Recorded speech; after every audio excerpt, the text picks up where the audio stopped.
आज शमशान घाट पर मौजूद हर कोई उदास था। किसी के भी पास दाह क्रिया को अंजाम दे रहे लड़के को सांत्वना देने के लिए शब्द ही नहीं थे। 15 साल का मोहित अपने पिता की चिता को अग्नि देते हुए शमशान में बेहद उदास और अपनी किस्मत को धिक्कार रहा था। उसकी आंखों से झरझर आंसू बह रहे थे। चिता के उठते धुएं के साथ ऐसा लग रहा था मानो उस बच्चे का बचपन भी खत्म हो गया। बेटा, इस तरह रोकर अपने पिता की आत्मा को तकलीफ मत पहुंचाओ। तुम्हारे लिए समय बहुत कष्ट कर रहा है। तुम्हें अपना और अपने परिवार का ध्यान रखना होगा। दाह क्रिया संपन्न होने के बाद सभी लोग शमशान से जाने लगे, मगर मोहित अपने पिता को छोड़ने के लिए तैयार नहीं था। सभी उसे समझाते रहे मगर वो किसी की नहीं माना। इसलिए रिश्तेदार और पड़ोसी उसे वहीं शमशान में अकेला छोड़कर अपने अपने घर चले गए। वो शमशान में अपने पिता की चिता को ठंडी होते देख रहा था। क्यों चले गए आप मुझे छोड़कर? आपको आना ही होगा लौटकर पापा। अब मैं कोई शैतानी नहीं करूंगा। लौट आओ, मैं अच्छा बच्चा बनकर दिखाऊंगा। धीरे धीरे शाम हो चली थी। चिता की आग बिल्कुल ठंडी हो गई। मोहित अभी भी वहीं बैठा था।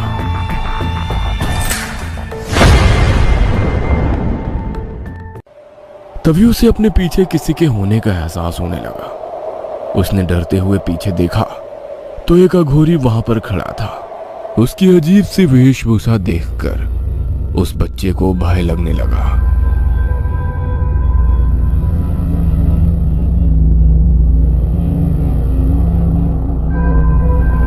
डर मत बच्चे, भोले बाबा ने मुझे तेरी सहायता के लिए भेजा है। मेरी सहायता के लिए? ईश्वर का विधान इतना कठोर नहीं हो सकता कि इतने छोटे बच्चे से उसके पिता को छीन ले। वो लौट कर वापिस आएंगे। क्या सच में वो लौट कर आएंगे? क्या तुमको मुझ पर यकीन नहीं है? कोई बात नहीं, मैं जाता हूं। कहते हुए अघोरी जाने लगा तो मोहित ने उसे जाने से रोक दिया। जैसे ही मोहित ने उसे रोका, अघोरी की आंखों में चमक आ गई। बाबा, आपका ही सहारा है। मेरे पिता को वापस ले आइए। ये राज किसी को भी नहीं बताना कि हम दोनों मिले थे। 5 दिन के बाद आने वाली अमावस्या को हम यही मिलेंगे। मुझे तेरे पिता का कपाल और तेरे सर के बाल चाहिए। अघोरी की बातों में आकर मोहित ने अपने सर के बाल और अपने पिता का कपाल उसे सौंप दिया। अघोरी की तो जैसे मन की इच्छा पूरी हो गई थी। मोहित शमशान से लौटकर अपने घर पहुंचा तो बुरी तरह से थक चुका था। खुद को कमरे में बंद कर वो अपने पिता के लौट के आने का इंतजार करने लगा। एक तरफ पति के जाने की तकलीफ तो दूसरी तरफ बेटे का देर तक शान में बैठे रहना और फिर आकर खुद को यूं कमरे में बंद कर लेने से मोहित की मां कामिनी परेशान होने लगी। वह मोहित को गले लगाकर अपना दुख हल्का करना चाहती थी, मगर मोहित तो उस अघोरी के कहे अनुसार अमावस्या के आने का रास्ता देख रहा था। उसकी खामोशी से कामिनी और टूट गई और उसे समझ नहीं आ रहा था कि वो क्या करे। अगली सुबह जब मोहित अपने कमरे से बाहर निकला तो उसकी आंखें पूरी तरह से लाल थी और चेहरा सूजा हुआ। उसकी हालत देखकर कामिनी का हृदय पसीज गया। उसके पास कोई शब्द नहीं थे। उसने उसे अपने सीने से लगाया और ढाढ़स बांधने लगी। मैं जानती हूँ बेटा, तेरे पिता के चले जाने से सब कुछ बिखर गया है, मगर अब हमें ही उसे समेटना है। हम दोनों ही अब एक दूसरे का सहारा है। कहते हुए उन्होंने मोहित का नाश्ता लगाया तो मोहित इस तरह नाश्ता करने लगा मानो वर्षों का भूखा हो। मां पूरी उतार उतार कर उसे दे रही थी। उसने ढेर सारी पूरी सब्जी खा ली, यहां तक कि रिश्तेदारों के लिए भी कुछ नहीं बचा। एक छोटे बच्चे को इतना सारा भोजन करते देखकर सभी आश्चर्यचकित थे। तभी मोहित का छोटा भाई बॉल खेलता हुआ उसके पास पहुंचा तो उसे देखकर उसकी आंखों में वहशीपन आ गया। उसने गुस्से में उसका सिर दीवार पे दे मारा। उसके सर से खून बहने लगा तो उसने अपनी जीभ से उसका बहता हुआ खून चाट लिया। उसकी आंखें तेज बल्ब की तरह चमकने लगी। वह वापस अपने कमरे में आ गया। उसकी इस तरह हरकत को देखकर कामिनी जी परेशान हो गई। कल मोहित शमशान गया था, कहीं ऐसा तो नहीं कोई बुरी आत्मा उसके पीछे लग गई हो। घबराकर कामिनी ने घर पर पंडित जी को बुलाया। जब पंडित जी को सारी बातें पता चली तो वो हैरान रह गए। छोटे बच्चे को शमशान में ले जाते वक्त हम सुरक्षा की पूरी व्यवस्था करते हैं। हमें पता था कि मोहित अपने पिता का अंतिम संस्कार करेगा, इसलिए हमने उसे शमशान में जाने के पहले रक्षा कवच पहनाया था। मगर फिर भी ये सब कैसे हो गया? अभी वो कहाँ है? हमें उसके करीब लेकर चलो। कामिनी जी पंडित जी को मोहित के कमरे में लेकर गई तो वहां का नजारा हैरान करने वाला था। मोहित कमरे की दीवार पर उल्टा लटका हुआ था। उसका चेहरा पूरी तरह सफेद और शरीर काला पड़ चुका था। वह जोर जोर से हंसते हुए बोला, मुझसे मिलने आई हो कामिनी? देखो मैं लौट आया। अब हमारे बच्चे के रूप में मैं तुम्हारे साथ रहूंगा। खुश तो हो ना कामिनी? कहते हुए मोहित जोर जोर से हंसने लगा। विवेक, ये तुम हो? अपने बच्चे के शरीर में क्या कर रहे हो? इसी ने तो मुझे बुलाया है। इसका शरीर और मेरी आत्मा, बस 2 दिन की और बात है। फिर मोहित की आत्मा हमेशा हमेशा के लिए इसका शरीर छोड़ देगी। फिर केवल मैं रहूंगा। तुम्हारा विवेक कामिनी, तुम्हारा विवेक। बस कर दुष्ट, अपनी इच्छाओं को पूरा करने के लिए एक छोटे बच्चे के शरीर का सहारा ले रहा है। कहते हुए पंडित जी ने कुछ मंत्र पढ़े और उनके हाथों में काली तिल आ गई। उन्होंने जैसे ही मोहित के शरीर पर उस काली तिल को डाला, मोहित बेहोश हो गया। अभी कुछ समय के लिए तो मैंने विवेक की आत्मा को मोहित के शरीर से अलग कर दिया है। ये लो रक्षा कवच, इसे पहना दो ताकि विवेक की आत्मा दोबारा उसके शरीर में प्रवेश ना कर सके। हमें अब इसके होश में आने के बाद ही पता चलेगा कि आखिर माजरा क्या है। इसका ख्याल रखना। नहीं, ये मामला कुछ और ही है। मेरा विवेक मोहित के लिए गलत नहीं सोच सकता है। ये तो वक्त आने पर पता चलेगा। अपना और घर के लोगों का ख्याल रखना। पंडित जी के जाने के बाद 8-10 घंटे में जैसे ही मोहित को होश आया, कामिनी जी ने तुरंत पंडित जी को खबर कर दी। पंडित जी अपने साथ कुछ पूजा का सामान लेकर आए।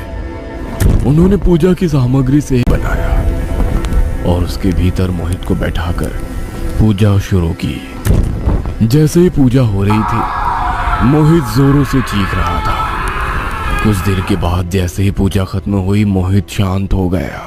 बता बेटा, ये सब तेरे साथ क्या हो रहा है? कुछ पता है तुझे इसके बारे में? कहीं तेरा पैर किसी चीज पर पड़ा या फिर तेरे शरीर का बाल या चमड़ी किसी ने ली? पंडित जी की बात सुनकर मोहित का चेहरा सफेद हो गया। उसे अघोरी की बात याद आ गई, मगर वो पंडित जी को अघोरी के बारे में कुछ भी नहीं बताना चाहता था। मुझे कुछ भी नहीं पता है कि मेरे साथ क्या हो रहा है। बेटा, अच्छी तरह ध्यान कर ले। आज अमावस्या है। यदि आज की रात बीत गई तो फिर इस बुरी शक्ति पर काबू करना मुश्किल होगा। क्या आज अमावस्या है? मुझे जाना होगा। कहाँ जाना है तुम्हें? मगर मोहित ने उसकी किसी भी बात का कोई जवाब नहीं दिया और अपने पैरों से सुरक्षा कवच को मिटाते हुए शमशान की तरफ भागने लगा। कामिनी और पंडित जी भी उसके पीछे शमशान तक पहुंच गए। वहां घोरी पहले से ही मोहित का इंतजार कर रहा था। मुझे विश्वास था कि तुम जरूर आओगे। आओ बैठो पूजा में। इसी जगह पर तुमने अपने पिता को अंतिम विदाई दी थी ना? इसी राग से तुम्हारे पिता को नया जीवन मिलेगा। कहते हुए अघोरी ने एक नींबू के 4 टुकड़े किए और मंत्रों का जाप करते हुए 4 दिशा में फेंक दिया। रुक जा अघोरी, यह पूजा पूरी नहीं हो सकती। कौन? तुम रोकोगे मुझे? बस कुछ ही देर में इस बच्चे की आत्मा मेरे कब्जे में होगी और इस राग से नवीन शरीर उत्पन्न होगा, क्योंकि इसका कपाल मेरे पास है। कपाल? मगर वो तुम्हें कैसे मिला? वो मुझे इसी ने दिया और साथ में दिए अपने सर के बाल। दुष्ट अघोरी, तेरी मंशा कभी पूरी नहीं हो सकती। कहते हुए पंडित जी मोहित के सर पर हाथ रखकर हनुमान बाहुक का पाठ करने लगे। जैसे जैसे वो पाठ कर रहे थे, मोहित तंद्रा से बाहर आने लगा। कामिनी जी, आप और मोहित तुरंत इस सुरक्षा घेरे के अंदर खड़े हो जाइए। कहते हुए उन्होंने गंगा जल से उन दोनों के आसपास सुरक्षा रेखा बना दी।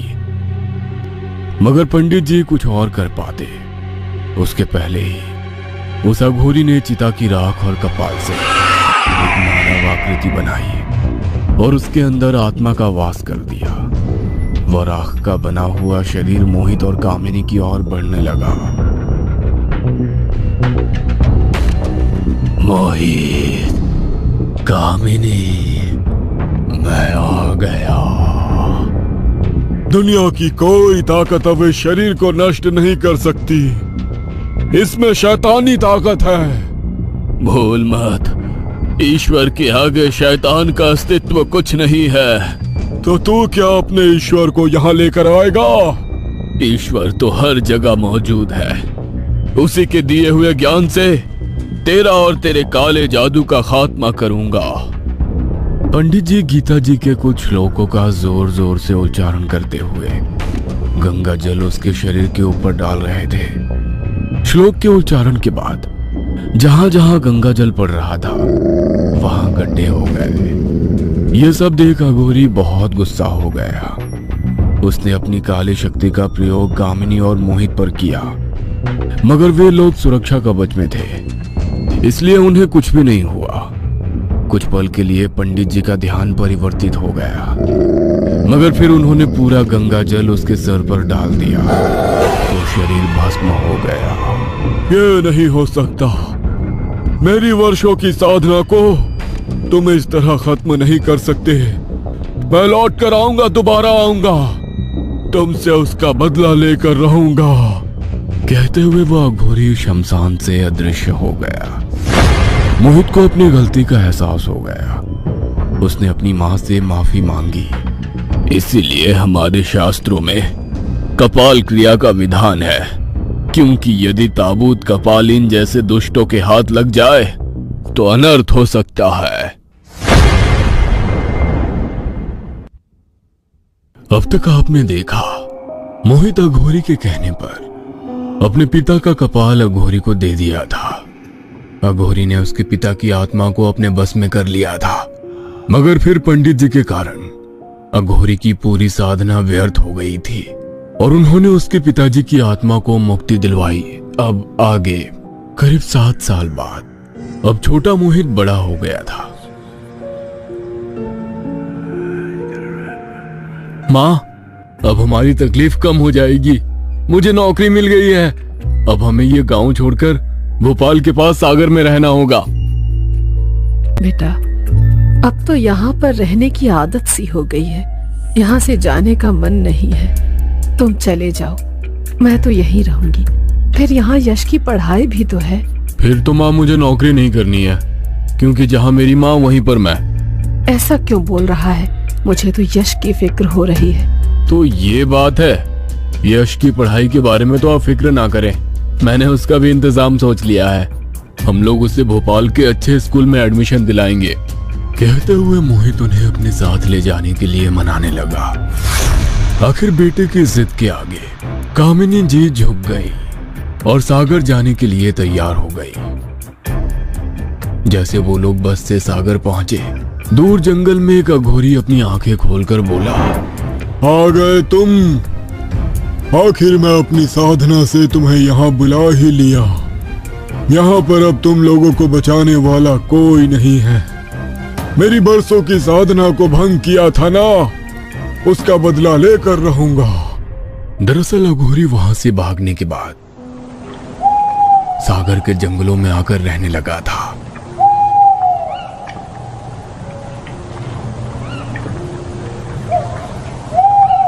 अब उसकी सिद्धियां पहले से भी कहीं गुना ज्यादा ताकतवर थी। सागर और उसके आसपास रहने वाले लोग उससे काफी डरते थे। लंबा काला लिबास, गले में नरमुंडों की माला, बड़ी बड़ी जटाएं और लगातार शैतान का स्मरण। अपने कार्यों को सिद्ध करने के लिए उसने कई सारी आत्माओं को अपने वश में कर रखा था। मोहित अपनी मां के साथ सागर में रह रहा था और छोटे भाई को भोपाल में एडमिशन करा दिया था, मगर वो इस बात से अनजान था कि उसका छोटा भाई यश अघोरी के निशाने पर है। एक रात जंगलों में अघोरी अपनी काली साधना को अंजाम दे रहा था। उसने अग्निकुंड में ढेर सारा मांस मंदिरा डाला। यह सब डालते ही अग्नि तेजी से जल उठी और कुछ देर बाद उसमें से एक साया निकलकर बाहर आया। मेरी इच्छा को पूरी करो, अघोरी के कहते ही वो साया वहां से गायब हो गया।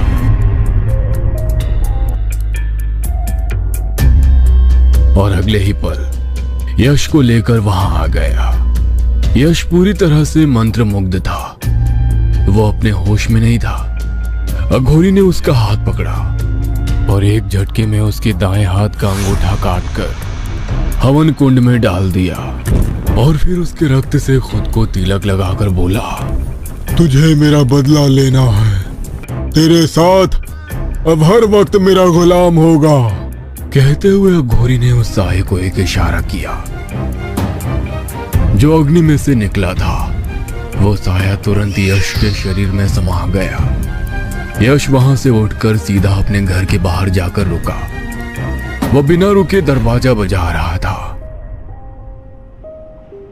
कामिनी जी ने आकर दरवाजा खोला तो सामने यश को देखकर हैरान रह गई। बेटा, इतनी रात को अकेले कैसे आया? तेरे हॉस्टल की छुट्टी कब हुई? हमें तो कोई खबर ही नहीं थी। कामिनी जी के सवालों का यश ने कोई जवाब नहीं दिया और चुपचाप अपने कमरे में चला गया। अरे, इसे क्या हो गया? किसी बात का कोई जवाब क्यों नहीं दे रहा? शायद हम लोग स्टेशन नहीं पहुंचे इसीलिए नाराज है। मोहित को आने दो, इसे मना लूंगी। कामिनी जी किचन में अपने दोनों बच्चों की पसंद का खाना बना रही थी। तभी मोहल्ले में लोग अपने अपने घरों से बाहर निकल आए। क्या हुआ मिसेस सोमानी? आप शोर क्यों मचा रही हैं? मेरी बिल्ली, किसी ने मेरी पालतू बिल्ली को बहुत बुरी तरह से मार दिया और घर के आंगन में फेंक दिया। मिसेस सोनाली के कहने पर जब कामिनी जी ने उनके घर में झांक कर देखा तो पूरे आंगन में खून ही खून हो रहा था और बिल्ली की लाश छत बिछत अवस्था में पड़ी हुई थी। यह दृश्य किसी भी आम इंसान के रोंगटे खड़े कर देने वाला था। शायद कोई कुत्ता आपके घर में घुस गया होगा। मेरे शेरू के होते हुए ये पॉसिबल है क्या? कुछ तो बुरा हुआ है इसके साथ। शेरू भी डर कर कोने में चुपचाप बैठा है। कामिनी जी ज्यादा कुछ बोले बिना अपने घर में आ गई। उन्हें भी बिल्ली का यूं मरना और कुत्ते का खामोश होना कुछ अजीब सा लग रहा था, मगर अपने बेटे के आने की खुशी में उन्होंने इस बात पर ध्यान नहीं दिया। मोहित ऑफिस से लौटकर सीधे अपनी मां के पास गया तो मां ने इशारे से उसे यश के आने की खबर दी। मोहित उसे सरप्राइज देने के लिए चुपचाप उसके कमरे में पहुंचा तो वहां का नजारा देखकर हैरान रह गया। यश छत से उल्टा लटका हुआ था। उसकी आंखों की जगह सफेद पुतलियां और शरीर काला था और उसके पूरे कपड़े खून से भीगे हुए थे। वह दीवार से कूदकर सीधा मोहित पर झपट पड़ा। दूसरी तरफ अघोरी अभी भी हवन कर रहा था। काल भैरव स्वाहा, भगवती कलिका स्वाहा, चंडिका स्वाहा। आज की रात उस मोहित की आखिरी रात होगी। हाँ, मेरी बरसों की साधना को व्यर्थ किया था ना, तेरा भाई ही तुझे मार देगा। मगर कहते हैं ना, 100 बुराई पर एक अच्छाई ही भारी होती है। कुछ ऐसा ही मोहित के परिवार के साथ हुआ। कामिनी जी दोनों बच्चों को अलग करने की कोशिश कर रही थी। उन्हें कुछ भी समझ में नहीं आ रहा था कि क्या करे। यश की हालत देखकर उन्हें मोहित की उस समय की हालत याद आ रही थी, जब अघोरी ने उसके शरीर पर कब्जा किया था। वे मन ही मन ईश्वर के साथ साथ पंडित जी को भी याद करने लगी। तभी अचानक उनके घर का दरवाजा खुला और पंडित जी का घर पर प्रवेश हुआ। राम राम, घर में कोई है? किसी ने उनकी बात का कोई जवाब नहीं दिया। तभी उनके कानों में मोहित की चीख सुनाई दी। वे भागते हुए उस कमरे में पहुंचे तो वहां का नजारा देखकर हैरान रह गए। उन्होंने तुरंत कुछ मंत्र का जाप करते हुए रुद्राक्ष की माला यश के गले में पहना दी। जैसे ही उन्होंने यश के गले में रुद्राक्ष की माला पहनाई, यश एक झटके में उससे दूर हो गया और दूर बैठकर गुर्रा रहा था। ऐसा लग रहा था जैसे उसके किसी विशेष कार्य में किसी ने बाधा उत्पन्न कर दी हो। कुछ पल के बाद ही उसने तुरंत कामिनी जी पर हमला कर दिया। ऐसा लग रहा था मानो कोई उसे रोबोट की तरह ट्रीट कर रहा हो। मगर शायद पंडित जी इस बात के लिए पहले से ही सतर्क थे। उन्होंने तुरंत कामिनी जी को उनकी जगह से हटाया और कुछ मंत्रों का जाप करते हुए जल उसके ऊपर छींट दिया। जैसे ही उन्होंने ऐसा किया, यश बेहोश हो गया। वो कमरे का दरवाजा बंद कर बाहर आ गए। कामिनी जी और मोहित को समझ में नहीं आ रहा था कि यश के साथ क्या हुआ। तभी यश ने अपनी आंखें खोली। अभी भी उसकी आंखें लाल थी और वो गुर्रा रहा था। यश रह रहकर दरवाजे को इतनी जोरों से बजा रहा था मानो अभी तोड़कर बाहर निकल जाएगा। कामिनी जी और मोहित को अभी भी डर लग रहा था, मगर फिर कुछ पल अपनी घबराहट को खत्म करने के बाद उन्होंने पंडित जी को प्रणाम करके कहा, प्रणाम पंडित जी, आप इतने दिनों बाद अचानक यहाँ कैसे? जब से आपने मांडला छोड़ा, आपकी कोई खैर खबर नहीं थी। आज सुबह से ही दिल बहुत बेचैन हो रहा था। रह रहकर मोहित की शक्ल मेरी आंखों के आगे आ रही थी, इसीलिए सोचा एक बार जाकर उससे मिल लेता हूँ। मगर मुझे जरा भी अंदेशा नहीं था कि यहाँ पर ऐसा कुछ हो रहा है। यश के साथ ये सब कैसे हुआ? वो तो हमें भी समझ में नहीं आ रहा है। आज शाम को ही अचानक अपने हॉस्टल से लौट आया और उसके बाद जो आपने देखा वही हमने देखा। कामिनी जी के बोलने के बाद पंडित जी ध्यान करते हुए माँ काली का जाप कर रहे थे। अचानक ही उन्होंने आंखें खोली और गुस्से में बोले, अघोरी, तू अपनी हरकतों से बाज नहीं आएगा ना? ये सब आप क्या कह रहे हैं? अघोरी?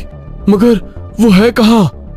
अघोरी यहीं कहीं आसपास है और वो अभी तुम्हें मारने के लिए मारक तंत्र का प्रयोग कर रहा है। उसका ही गुलाम अभी भी इस वक्त यश के शरीर में है और वो इतना शक्तिशाली है कि किसी की बलि लिए बिना नहीं जाएगा। बलि लेकर जाएगा? ये क्या कह रहा है? आप मेरे बच्चे को बचा लीजिए, मेरे बच्चे को बचा लीजिए। मेरा यहाँ पर आना ईश्वर की ही मर्जी है। आपके बच्चे को कुछ नहीं होगा। हम अभी पूजा की शुरुआत करेंगे। कहते हुए उन्होंने हवन शुरू किया। यश के कमरे से तेजी से चिल्लाने की आवाजें आने लगी। वो तेजी से दीवार पर सर मार रहा था। पंडित जी, यश को कुछ ना हो जाए पंडित जी। पंडित जी, वो मुझे मारना चाहता है ना, तो मैं अघोरी के पास चला जाता हूँ। वो मेरे जाने से यश को छोड़ देगा। पंडित जी ने उनकी किसी भी बात का कोई जवाब नहीं दिया और उन्होंने हवन चालू रखा। जैसे ही हवन समाप्त होने को आया, यश दरवाजा तोड़कर तेजी से बाहर आया और सारे घर का सामान फेंकने लगा। उसने 2 बार मोहित को भी मारने की कोशिश की, मगर पंडित जी की सुरक्षा के कारण वो कुछ भी ना कर पाया। जैसे ही हवन समाप्त हुआ, वो हवन कुंड के सामने आकर गिर गया। उसके शरीर में से एक काला धुआं निकला और उड़कर वहां पहुंच गया जहां पर अघोरी पूजा कर रहा था। असंभव! मेरे प्रयोग को लौटाना असंभव है। इसे तो मोहित को मारना था, मगर ये क्यों वापस आ गया? वो धुआं अघोरी के आसपास घूम रहा था। अघोरी के चेहरे पर भय के निशान साफ नजर आ रहे थे। तभी उस धुएं ने एक रस्सी का आकार लिया और अघोरी के गले के आसपास लिपट गई। वो अघोरी दर्द से करा उठा। 1 मिनट में ही उसके शरीर में कोई जान नहीं बची थी। पूरा शरीर इस तरह सफेद हो गया था मानो किसी ने खून की एक एक बूंद निचोड़ ली हो। आप किसी के लिए गड्ढा खोदते हो तो पहले आप खुद ही उस गड्ढे में जाकर गिर जाते हो। इंसान को कभी किसी के बारे में बुरा नहीं सोचना चाहिए।